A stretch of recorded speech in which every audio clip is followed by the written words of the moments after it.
What happens when a celebrity walks onto one of television's most famous red couches, expecting a friendly conversation, only to discover that the host sitting across from her has no intention of playing by the usual rules? Meghan Markle's alleged clash with Graham Norton has become the kind of television story that instantly raises one question. How did a seemingly ordinary celebrity interview turn into such a tense confrontation? For years, Graham Norton has built his reputation on something deceptively simple. He smiles. He jokes. He makes celebrities feel comfortable. And then, almost without warning, he asks the question nobody expected. That's what makes his interviews so unpredictable. Because beneath the laughter and relaxed atmosphere, Graham has a talent for exposing contradictions. A harmless question can become uncomfortable in seconds. A joke can suddenly reveal a serious issue. And a celebrity who arrives with carefully prepared answers can discover that preparation doesn't always survive an unpredictable conversation. Now imagine Meghan Markle sitting on that famous red couch. A woman whose public image has been debated, analyzed, defended, and criticized from almost every direction. Imagine Graham beginning with the usual friendly questions. Then imagine the questions becoming more direct. One answer leads to another question. One explanation creates another contradiction. And suddenly, what was supposed to be a relaxed celebrity appearance becomes a battle over something much bigger. Who controls the conversation? According to the scenario behind this story, Meghan becomes increasingly uncomfortable as Graham refuses to simply accept polished answers. The more she attempts to steer the discussion away from difficult subjects, the more determined he becomes to bring the conversation back. And then comes the moment everything changes. The smiles disappear. The laughter fades. The audience realizes they're no longer watching an ordinary interview. They're watching two completely different approaches to public image collide in real time. Meghan wants control over the narrative. Graham wants answers. And when those two objectives finally crash into each other, the result is a confrontation that allegedly ends with Meghan leaving the set. Because beneath the celebrity drama is something much more interesting. And once a person becomes accustomed to carefully managing how the world sees them, an interviewer who refuses to follow the script can become the one thing they cannot control. So what exactly happened when Meghan Markle allegedly found herself on the wrong side of Graham Norton's questioning? And why did a conversation that should have been entertaining reportedly become a battle for control? The Graham Norton show has always been built around an unusual formula. Famous people, an unpredictable host, and a couch where carefully constructed public images can suddenly become much harder to maintain. For years, Graham Norton has welcomed actors, musicians, politicians, athletes, and members of royalty into an atmosphere that feels more like a lively conversation than a traditional interview. His humor lowers people's defenses. His relaxed personality creates trust. But underneath that charm is an interviewer who knows exactly when to push further. And that is what makes this alleged Meghan Markle confrontation so compelling.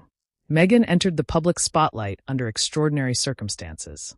Her marriage to Prince Harry transformed her from a successful actress into one of the most recognizable women in the world.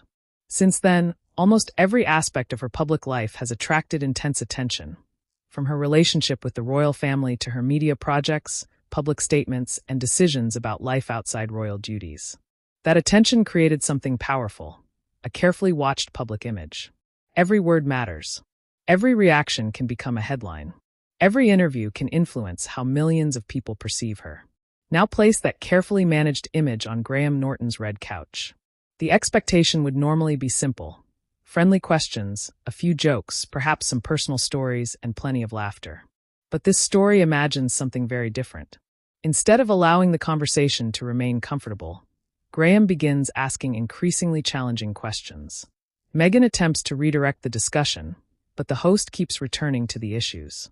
The psychological tension begins with something small, a difference in conversational control. One person wants to explain. The other wants to question. And when neither side gives ground, an ordinary interview can quickly become a confrontation. What follows is the moment when humor gives way to tension. Carefully prepared answers meet unexpected pressure, and the famous red couch becomes the center of a battle over who controls the conversation. The atmosphere inside the studio was still relaxed when Meghan Markle took her place on the famous red couch. At first, nothing seemed unusual. The audience was enthusiastic. Graham Norton greeted her with his familiar warmth, and the opening moments carried the easy energy viewers had come to expect from his show. This was supposed to be the comfortable part. The smiles, the laughter, the harmless questions. But beneath that relaxed atmosphere was an important psychological dynamic: expectations. Meghan had spent years navigating interviews where every answer could be examined, replayed, and interpreted by millions of people. That kind of experience can naturally encourage someone to become careful with their words. Graham, however, operates differently. His interviewing style depends on spontaneity. He often uses humor to make guests relax before moving toward questions that are slightly more personal or revealing. So when he began with friendly questions about Meghan's life and recent experiences, everything appeared perfectly normal. Meghan answered confidently, maintaining the polished composure expected from someone accustomed to intense public attention. Then Graham changed the rhythm. Not dramatically, not aggressively, just enough to make the conversation more interesting. He moved beyond surface-level celebrity questions and began asking about the decisions that had shaped Meghan's public life. Suddenly, the psychological balance shifted. A question that might sound completely ordinary to one person can feel much more significant to someone who is constantly aware of public perception. That's where the tension began. Graham wasn't shouting.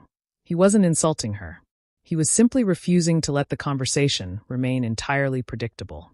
And that difference mattered, because the first stage of any confrontation is rarely the confrontation itself.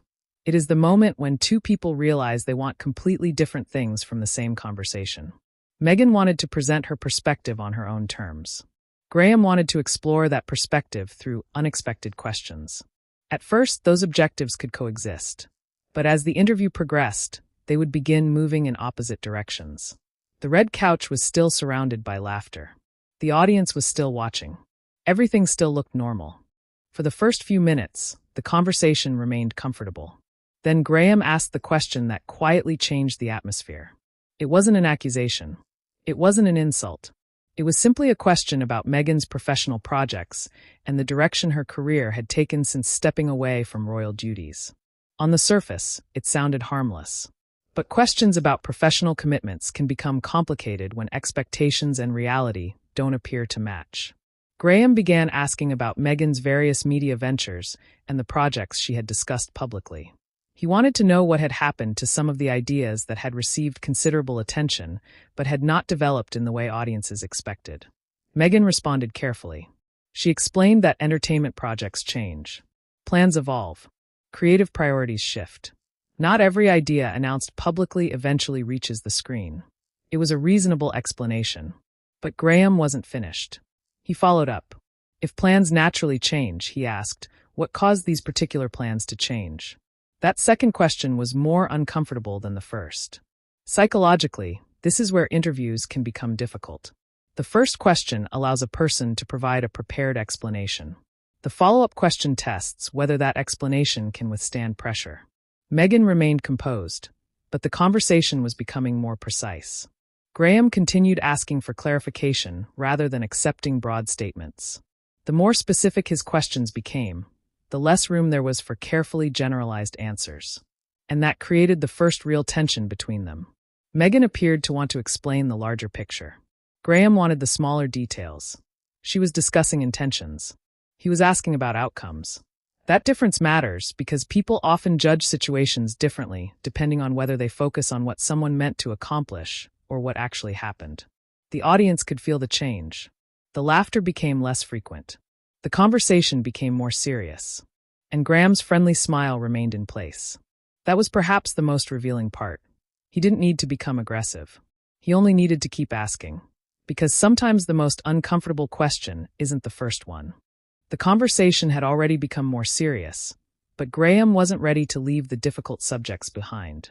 His next questions moved away from Meghan's professional life and toward something much more personal. Her relationship with Prince Harry and the enormous amount of public attention surrounding their lives. At first, Meghan attempted to establish a boundary.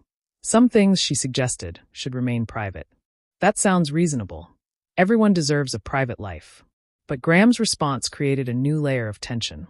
He questioned how the idea of privacy fits into a public narrative that has repeatedly included personal experiences, family disagreements, relationships, and difficult moments. And suddenly, the discussion wasn't simply about Harry. It was about consistency. This is where the psychology of the conversation became more interesting. When someone says a subject is private, the natural reaction is to respect that boundary. But when similar subjects have previously been discussed publicly, audiences may wonder where the boundary begins and ends. Graham pressed for that distinction. Meghan maintained that she had the right to decide what she wanted to discuss. Graham didn't necessarily dispute that. Instead, he challenged the idea that choosing what to reveal also meant controlling what questions could be asked. That difference became crucial. A guest can refuse to answer a question, but an interviewer can still ask it. And when those two realities collide, the atmosphere can change quickly. Meghan's responses became increasingly careful. Graham's questions became increasingly direct. Neither appeared willing to surrender control of the conversation. Psychologically, defensiveness often develops when people feel that a question threatens more than just an answer. It can feel as though the question challenges their credibility, identity, or carefully established public image. That may explain why the atmosphere seemed heavier with every exchange. The audience was no longer simply listening to celebrity gossip. They were watching a struggle over boundaries. Meghan wanted to decide where the conversation stopped. Graham wanted to decide where the questions went next. And for the first time, it became clear that this interview wasn't going to remain comfortable for either of them. The conversation had already moved into uncomfortable territory, but Graham wasn't finished. He shifted the discussion toward one of the most closely watched parts of Meghan's professional journey, her media partnerships. Among them was the much-discussed Spotify deal involving Meghan and Prince Harry. Graham approached the subject with the same relaxed tone he had used throughout the interview. But the question itself carried more weight. What happened? Why did the partnership end? And why did expectations surrounding the project appear so different from the reality that followed? Meghan responded by emphasizing creative differences and changing priorities. Again, it was an explanation that could easily close a conversation. But Graham wasn't looking for a carefully packaged conclusion. He wanted to understand what had actually happened. That is where the exchange became psychologically revealing. When a person gives a broad explanation, a follow-up question can feel more challenging because it removes the protection of general language. Graham began narrowing the subject. He asked about the amount of content produced, the expectations attached to the partnership, and whether the project ultimately delivered what audiences and business partners had anticipated. Meghan maintained that meaningful work should not simply be measured by quantity. Graham acknowledged the point, but returned to the practical question of results. That distinction created another layer of tension. Meghan was speaking about creative value. Graham was speaking about measurable output. Both perspectives could exist simultaneously, but neither addressed the other's central concern. The more Graham pressed, the more Meghan's answers appeared carefully controlled. And the more controlled the answers became, the more Graham seemed determined to test them. This is where an interview can psychologically transform into a negotiation over credibility. The issue is no longer simply, what happened? It becomes, do I believe the explanation you're giving me? The audience could sense that shift. The laughter had almost disappeared. The friendly conversation had become an examination of decisions, expectations, and accountability. Graham remained composed. Meghan remained guarded. But the distance between them was growing. And now the interview had reached a dangerous point. Because Graham's next move would not simply challenge one business decision. It would challenge the pattern behind all of them. By this point, the interview had reached a different stage. Graham had asked about Meghan's professional projects. He had questioned the changes surrounding her media ventures. He had moved into personal territory and then returned to business. And each time, he seemed to hear the same type of answer. Plans changed. Circumstances evolved. Priorities shifted. Privacy mattered. Creative differences happened. None of those explanations were necessarily unreasonable on their own. But together, they created a pattern. And Graham finally decided to address the pattern itself. He pointed out that whenever a difficult question appeared, the conversation seemed to move away from the specific issue and toward a broader explanation. That was the moment the psychological pressure increased. Because there is a major difference between refusing to answer a question and answering it indirectly. A person may feel that a carefully worded response protects them from being misunderstood. But to an interviewer, repeated general answers can sound like avoidance. Graham began asking shorter, more precise questions. What happened? Why did it happen? Who made the decision? What went wrong? Each question reduced the space available for a polished response. Meghan remained composed, but the dynamic had changed. She was no longer simply explaining her perspective. She was defending it. And Graham was no longer simply listening. He was testing it. This is where the psychology of pressure becomes important. When people feel cornered by repeated questioning, they often become more protective of their original position. Instead of becoming more open, they can become more rigid. The conversation can then create a cycle. The interviewer pushes because the answer feels incomplete. The guest becomes defensive because the questioning feels aggressive. The interviewer interprets that defensiveness as another reason to push. And the cycle continues. That appeared to be happening here. Graham's humor remained intact, but his patience seemed to be disappearing. Meghan's answers remained controlled, but her comfort was fading. Neither had openly lost their temper. Not yet, but the interview had crossed an invisible line. It was no longer about finding an interesting answer. It was about whether Meghan could maintain control of the conversation, while Graham continued refusing to give it back. The conversation had now moved beyond business decisions. Graham shifted toward something much more personal. The way Meghan's public story had been understood by the world. For years, Meghan had spoken publicly about intense media attention, pressure, family conflict, and the difficulties she experienced after entering the royal family. Those experiences became an important part of her public narrative. But Graham challenged one particular idea. Could someone experience genuine hardship while also living with extraordinary privilege? It was a complicated question. And psychologically, it was almost impossible to answer without creating tension. Meghan argued that wealth, status, and opportunity did not erase the emotional impact of criticism, isolation, or constant public scrutiny. Graham acknowledged that public attention could be extremely difficult. But he introduced another perspective. Privilege and struggle, he argued, aren't necessarily opposites. A person can have enormous advantages and still experience genuine pain. A person can live an extraordinary life and still feel unhappy. Both realities can exist at the same time. That distinction changed the conversation. Instead of asking whether Meghan had suffered, Graham was questioning whether suffering should automatically become the dominant explanation for everything that followed. And that is where the psychological conflict became deeper. People naturally build stories around their experiences. Those stories help explain who they are, what happened to them, and why they made certain decisions. But once a particular narrative becomes central to someone's identity, challenging it can feel much more personal than challenging a simple opinion. Meghan appeared determined to defend her interpretation of events. Graham appeared determined to examine it from another angle. The audience was now watching something larger than a celebrity disagreement. They were watching two competing interpretations of the same public life. One focused on hardship. The other focused on context. One emphasized what had been endured. The other emphasized what had also been gained. And neither perspective completely erased the other. That was the uncomfortable truth at the center of the discussion. The real question wasn't whether Meghan had experienced difficult moments. It was whether those difficult moments should define the entire story. And as Graham continued pressing that distinction, the emotional temperature of the interview rose again. The next exchange would make the disagreement even more personal. Until this moment, Graham had controlled the direction of the conversation. He asked the questions. Meghan answered them. He followed up. She defended her position. But now something changed.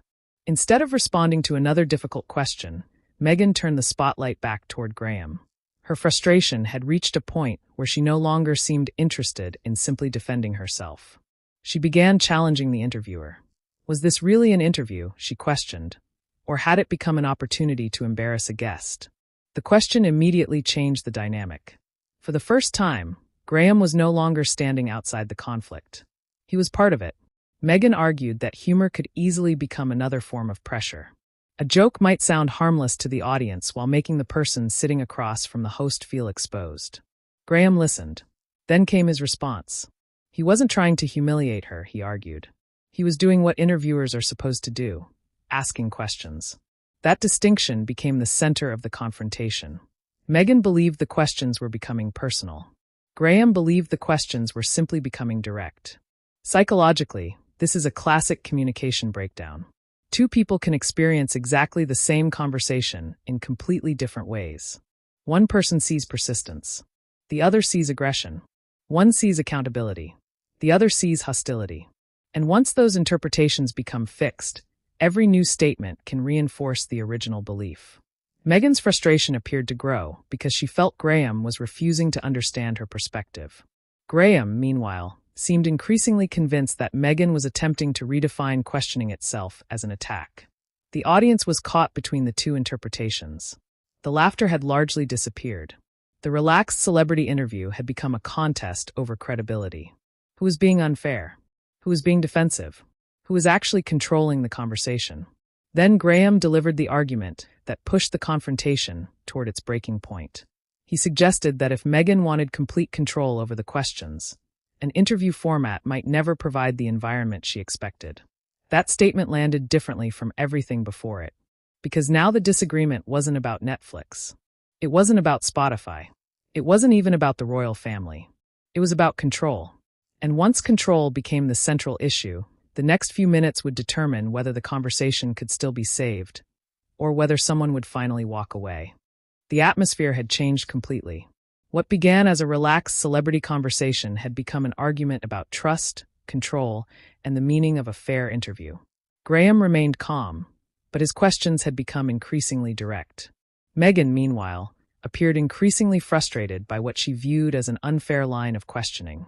Then came the moment when the disagreement finally reached its emotional peak. Graham argued that asking difficult questions wasn't the same thing as attacking someone. If a guest disagreed with a question, he suggested, the answer was to challenge the question, not to shut down the entire conversation. Meghan saw it differently. From her perspective, the repeated questioning had crossed a line. The two positions now seemed impossible to reconcile. And psychologically, this is where confrontations often become self-reinforcing. Once someone feels attacked, even neutral statements can begin to sound hostile. A clarification can sound like criticism. A follow-up can sound like pressure. A joke can sound like humiliation. And once that emotional interpretation takes hold, logic becomes much harder to hear. The audience could sense that something had shifted. There was no longer the easy laughter from the beginning. There was silence between answers. Longer pauses. More carefully chosen words. Every sentence seemed to carry additional weight. Graham asked Meghan why she believed the questions were unfair. Meghan insisted that the interview had become less about understanding her and more about challenging her. Graham pushed back. He argued that understanding someone sometimes requires asking questions they don't enjoy answering. That statement created the final divide. Meghan wanted recognition of her perspective. Graham wanted engagement with his questions. Neither appeared willing to give the other what they wanted. The confrontation had reached a point where continuing normally seemed almost impossible. And then came the decision that changed everything. Meghan appeared ready to end the conversation. Whether that meant walking away voluntarily, or, as the sensationalized title suggests, being kicked off, the important part of the story was the same. The interview had broken down. The red couch that had started the evening as a symbol of celebrity comfort had become the setting for a battle over control. For several seconds, nobody seemed to know what would happen next. The conversation had reached a point where another question might only make the situation worse. Meghan appeared to have made her decision. She was done. What had started as a celebrity interview had become something neither side seemed prepared to continue. The tension was no longer hidden beneath jokes. It was sitting openly in the room. Meghan prepared to leave the conversation, while Graham remained remarkably composed. That contrast was striking. One person appeared emotionally exhausted by the exchange. The other appeared determined not to let the confrontation change his demeanor. And that created one final psychological struggle.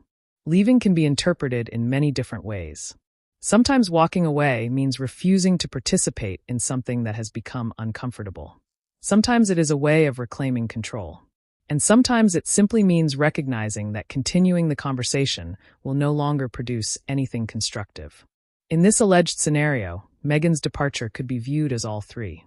She had lost control of the direction of the interview, but leaving gave her control over one thing. When the conversation ended, Graham, meanwhile, didn't chase after her. He didn't raise his voice. He didn't attempt to stop her. Instead, he allowed the moment to unfold. That restraint became part of the story. Because when two people are locked in a confrontation, the person who remains calm can sometimes appear to have greater control, even when the situation itself is spiraling. The audience watched as the interaction came to an abrupt end. And this is where the sensational title becomes important. Was Meghan actually kicked off the show? Or did she simply decide that the interview had reached its limit? Those are two very different claims. The first suggests removal. The second suggests a voluntary departure. Without reliable evidence confirming the dramatic version, the safest interpretation is that the alleged confrontation represents a breakdown in communication rather than proof that someone was literally removed from the program. But the psychological symbolism remains powerful. The famous red couch was supposed to represent comfort, conversation, and celebrity charm. Instead, it had become the place where control over the conversation mattered more than the conversation itself. And once Meghan left, the studio was left with one uncomfortable question. Had Graham pushed too far? Or had Meghan simply refused to continue playing a game she could no longer control? The moment the conversation allegedly ended, the story would have been far from over. In fact, the most interesting part may have come afterward. Because once a high-profile celebrity confrontation happens, the interview itself becomes only the beginning. The audience doesn't simply remember what was said. They analyze why it happened, who appeared more convincing, and which person seemed to lose control first. That is where public perception becomes powerful. One group might argue that Graham was simply doing what a journalist or talk show host is expected to do, asking difficult questions and refusing to accept vague answers. Another group might see the same exchange completely differently. They might argue that the questioning became unnecessarily personal and that Meghan had every right to end a conversation that made her uncomfortable. And then there is the most interesting interpretation. Perhaps neither side completely won. Perhaps the real conflict was created because both entered the conversation with different expectations. Meghan wanted to explain herself. Graham wanted to challenge the explanation. She wanted control over how her story was presented. He wanted freedom to question the story. Those objectives were never going to fit comfortably together. Psychologically, this is why public confrontations can become so powerful. Once millions of people begin watching, the conversation is no longer just between two individuals. Every facial expression becomes evidence. Every pause becomes meaningful. Every sentence can be interpreted in completely different ways. Supporters search for proof that their preferred person was right. Critics search for moments that confirm their existing opinions. And the original conversation becomes almost secondary. The alleged Graham Norton clash would therefore become less about one interview and more about the larger question of celebrity image. How much control should a public figure have over their own narrative? How much freedom should an interviewer have to challenge it? And when those two freedoms collide, who decides where the line is? That is the real psychological lesson behind the story. Sometimes a confrontation doesn't reveal who was right. It reveals what each person was unwilling to surrender. For Meghan, it was control over her public story. For Graham, it was control over his interview. And when neither side was willing to give ground, the conversation had nowhere left to go.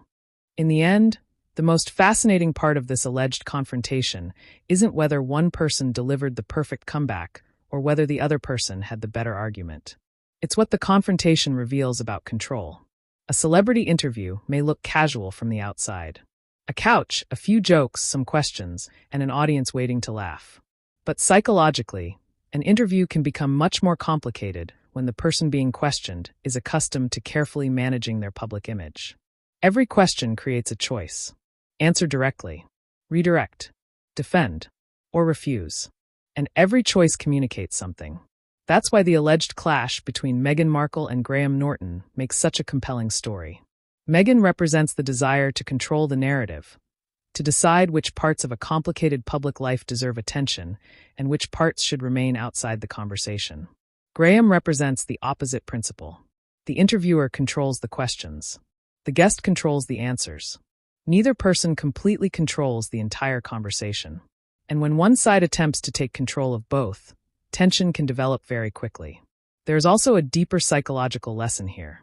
People don't always become defensive because they are hiding something.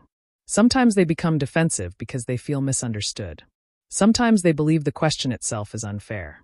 And sometimes the pressure of being publicly judged makes even ordinary disagreement feel personal. At the same time, questioning isn't automatically hostility. A difficult question can be uncomfortable without being abusive. That's the distinction that makes this story so interesting.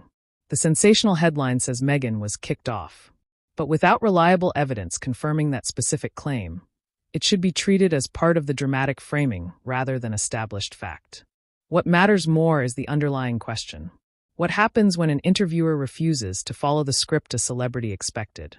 The answer can be uncomfortable, because eventually, the conversation stops being about fame. It becomes about identity, perception, and control. And perhaps that's the real lesson of the red couch. The most revealing moments aren't always the answers people prepare. Sometimes they're the moments when the preparation stops working. So what do you think? Was the interviewer simply asking questions that needed to be asked? Or can an interview cross a line when the pressure becomes too intense? And if you were sitting on that red couch, would you answer the difficult questions or walk away? Let me know your thoughts in the comments. And if you enjoyed this breakdown, make sure to like the video and subscribe for more celebrity stories, dramatic interviews, and psychological analysis.